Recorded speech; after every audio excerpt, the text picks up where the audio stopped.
This is the Radio Silly Video News, brought to you in association with Worldwide Financial Planning.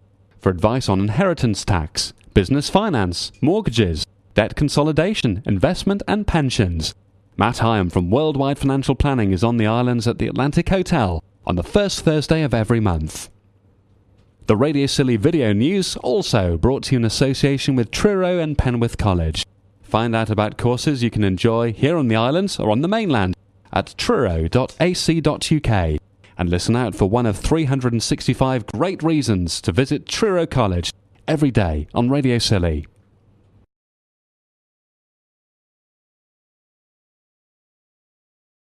Martin, morning. How are you? How you doing, Kerry? I'm fine. Now, how's your mission to ticket got on so far? Well, actually, I mean, it's all credit to the community. Everybody's taken great advice now. I mean, the parking situation, the roads are mainly clear, which is good, and we've got to thank everybody for that, because beforehand it was just getting totally out of control. And we're still occasionally giving out the letters of warning.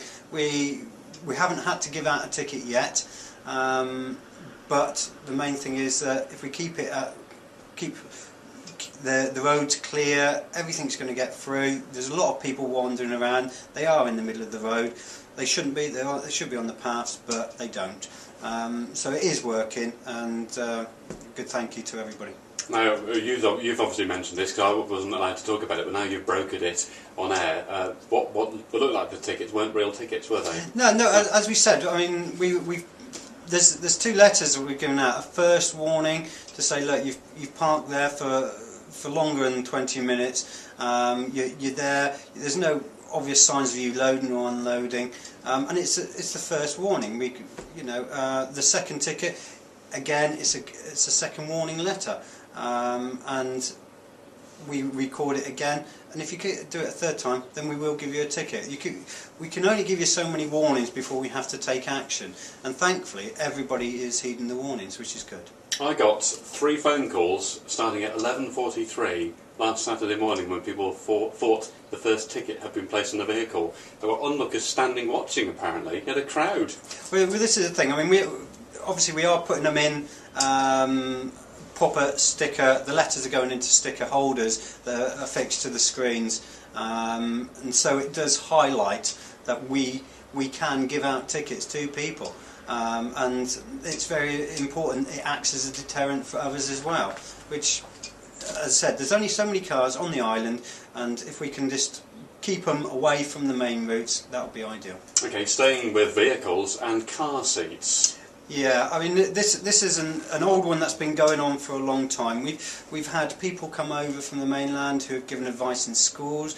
We've come over with car seats. Lots of things have been done to try and educate people with regard to wearing seatbelts in the car and making sure children are in the appropriate car seats. There's been a couple of occasions recently where I've had to speak to drivers where babies under 12 months old are on the front lap of a front seat passenger, again, with no seatbelt on. I mean, we can't do that. Kids can't travel on somebody's lap without seatbelts. It's dangerous for the child, it's dangerous for everybody, and we need to stop that, otherwise we'll just start giving out tickets. So you can do something for that then? Yes, we can. Yeah, I mean, there's no reason why anybody should have children on their laps nowadays. There's no need for it whatsoever, and it's just, as I said, you're just putting the child at risk.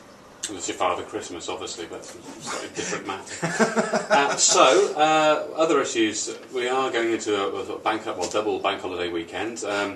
Probably Monday night or Sunday night might be the evening of partying, I would have thought. So, what words of advice or warning are you giving people? Well, obviously, yes, it is the first bank holidays of the year, and depending on what the weather is, a lot of people are going to be out and they're going to be in the pubs and they're going to be drinking. I know there are a few late licenses going on. Let's just be considerate with everybody else when you come out the pubs, moving between the pubs. Let's just enjoy ourselves. We don't want to be dealing with extremely drunken people, but we will if we need to, and we will take appropriate action. So you're going to be on all rostered over the weekend? That's right, yes. There will be definitely officers working the weekend. Okay. We've been talking a bit recently about internet fraud and phishing with a PH, which is the latest thing that evil people are doing. We've heard about Mark Twyman with what he has encountered with money being drained out of his bank account, although it seems that the bank team are on the case with that. Have you got any sort of general words of advice, or more issues have come up? I think it's, again, if it sounds too good, then don't believe it. If somebody phones up, if you're not expecting a phone call, if they're phoning up and they're asking you questions regarding your account, then just be polite and say, thank you, okay, I will call back on the main switchboard number to confirm. Every bank and building society will be very happy you did that. And that way, there's no reason that you should be conned over the phone. Because it's so easy for somebody to phone up and have some details of yours, and basically let you do most of the talking, and before you know it, you're providing a lot of details over the phone, personal details that a bank would never ask you over the phone. So you've got to be very careful in what you're given. But that apparently sounds so convincing about it. It is.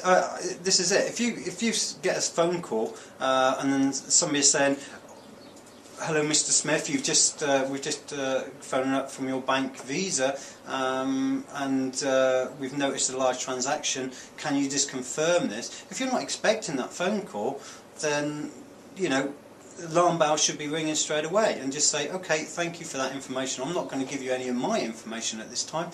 I'm going to ring back on the main switchboard, which are going to be on any of your credit card statements or bank details, or even on the back of your bank cards. There should be a telephone number for a switchboard for you to call. If you phone that will be able to, then you can speak to somebody who will be able to provide all the details. But never give any of your security details over the phone. Because a lot of them, of course, can get your address details and information about you. You can just go on the internet and get it. You'd be surprised what you can find about people. It is, and that's. We live in this age now where everything is recorded and open to some extent on the internet. And if you know how to dig around in it, and these professional people are, they can get a lot of information about you and be very convincing over the phone. Okay. Have you had people come in of late about it, apart from Mark? Oh, we've heard obviously of scams coming on the mainland, of letters that have been going around for a long time, promising you've earned a lot of money or won a lottery in a foreign country. Some people still get caught out by these. Please don't. If you're not sure, then come to us, bring it to us. We'll look at it and make some inquiries on your behalf. But if it's too good to be true, then don't do it. Anything else policing-wise going on? No, that's about it at the moment. As I said, I mean the bank holiday's here. Let's all enjoy it. Hopefully the weather will stay reasonably calm for us, and let's have a good season. All right, Mark. Thank you very much. That's Island Beats from Radio Scilly on 107.9 FM. You can